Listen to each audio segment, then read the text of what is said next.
When I got drug tested, though, asked my friend for weed. It's a long story, but the short version is pretty much I got her dad's pee to take to the test, and I snuck it in, and then it turned out that he was a meth head. My mom started crying. They were like, "You must." They said that you've been doing the amount that they found in your system was like you've been having to do it for months, so much. And I was like, "Okay, listen, it's not my pee, it's his dad's pee." They were like, "You're crazy." I was like, "Test me again." And they tested, and only weed came up, and I was like, "See?" Did you steal it from the dad, or did he willingly give it to you? He willingly gave it, which is like, what an idiot. This is Diana Tourget with Broadly. We're here in Los Angeles to talk with Alia Shawkat about her new film, Duck Butter. No, sorry, no cameras. Alia Shawkat is best known for her role as Maybe in the TV sitcom Arrested Development. More recently, she won Best Actress at the 2018 Tribeca Film Festival for her role in Duck Butter. The film explores the romantic relationship between two women spending 24 sleepless hours having sex and being totally honest with each other. Duck Butter is very personal to Alia, as she co-wrote it with its director, Miguel Arteta. Shit is so beautiful! Stop being jealous! Stop it! So, it just seems fitting for a film that's so much about intimacy and closeness and learning how to get connected to each other that we lie in an inappropriate place like this bed to talk. Yeah, I feel intimate and professional at the same time lying in this bed with you. Me too. Yeah. Will you tell me what your movie is about? It mainly follows Naima, my character. She's like a struggling actress who meets this Spanish girl named Sergio, who's a vibrant, outgoing, creative, singer, artist of all sorts. It's like she lives in a way that she doesn't question anything about herself. And when I was around her, I didn't either. And infatuated with each other, decide to kind of bypass regular formats of dating and spend 24 hours together, having an orgasm on the hour, every hour. Yeah, like this whole night. We should do this for like 24 hours straight. What are you doing? It's called Duck Butter.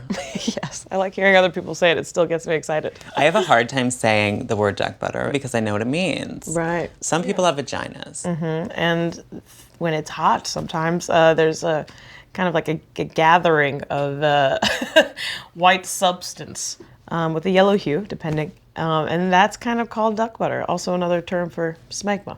Does that sort of symbolize duck butter being then just a metaphor for like the uglier, more difficult or unpalatable aspects of yourself that Exactly. are difficult to accept? Yeah, something, working with Miguel Arteta on this, when we first started writing, he was like, what's something that's like kind of your biggest secret and the thing you want to work on the most? And I was like, my issue with like commitments and relationships. Like Naima's character that I play, I don't think I'm as closed off as she is, but I've been in a lot of relationships or the attempts to be in ones where I'm like the honeymoon phase or whatever, the beginning it's like really exciting and we get really personal and share all these things, and then all of a sudden the minute we're actually start to be more intimate by showing flaws about ourselves, I have clammed up and just been like, actually never mind, see you later, and I like run off, The truth is that I've never actually gotten close enough to somebody to love them.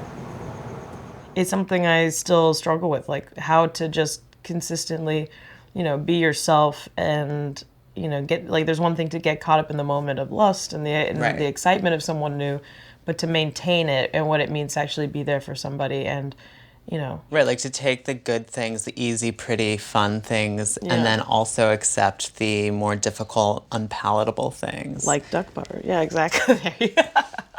Unpalatable. You caught where I was going with that. Is she gonna be okay with like just having like some random girl here? Like she's coming over to like a stranger's house. She doesn't know me or anything. No, she's so cool. She's so good with everything. She just deals with everything.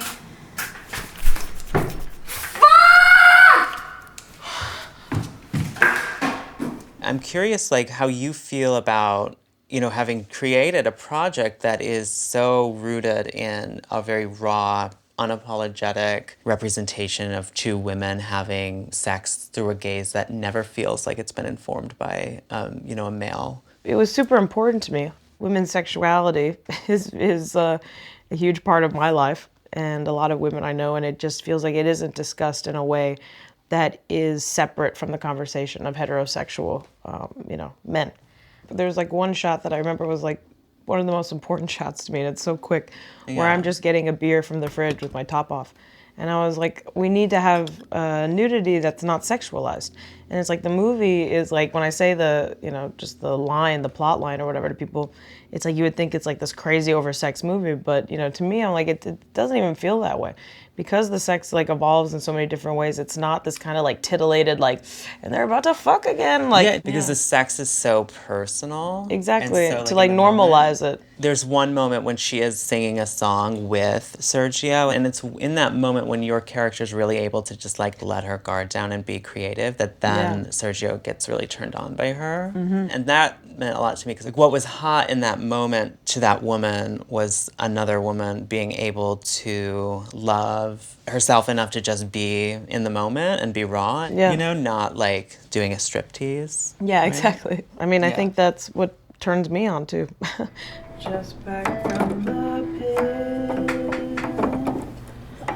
trying out anew. So there's like so many themes in your film, and I think in a lot of our lives, right, about this idea of like radical honesty. Like, what does it mean to you? How does it play in your film? How does it play in your real life? Like, I think it's like it's a struggle, obviously, of like trying to figure out how to be the most honest with yourself, And it's interesting when you talk to Alia Costa, who plays Sergio.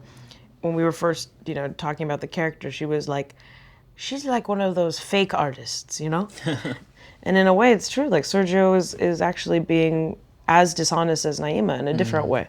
Yeah, and in a way, it's just another front. Like, exactly, just another face. Your character has her own front, but this girl does too, and it's under the guise of I'm so free. For women, there's so many different things that women are expected to be in different environments, and different relationships, and sex, and at work, in Hollywood, outside of anywhere. I always think it's funny at strip clubs when I go with friends and who are guys, and the way that they think the girls really like them. They're like, that girl's really into me. I think she really likes me. Real seriously. She wants to marry you. Yeah. I'm like, dude, this is her job. Are you kidding me? Like, how are you so blind to that kind of stuff? You have some insider information around that. I do, yeah. My father and mother opened a strip club. That's like my family's industry. So it was always normalized to me ever since I was young. But I was never allowed into the place till I was 21. And when I was actually in there for the very first time, being of the same age and even a little older than some of the girls who were dancing, and seeing the responsibility they had, and not all the storylines of their lives are the most positive. Not all of them are tragic cases either, but it's a place that they want to evolve out of, or something they want to work towards something else. A lot of them have kids. Most of them are in relationships that aren't the healthiest, and they're taking care of everybody financially. So these women are taking on a lot of things, and they have a lot of strength.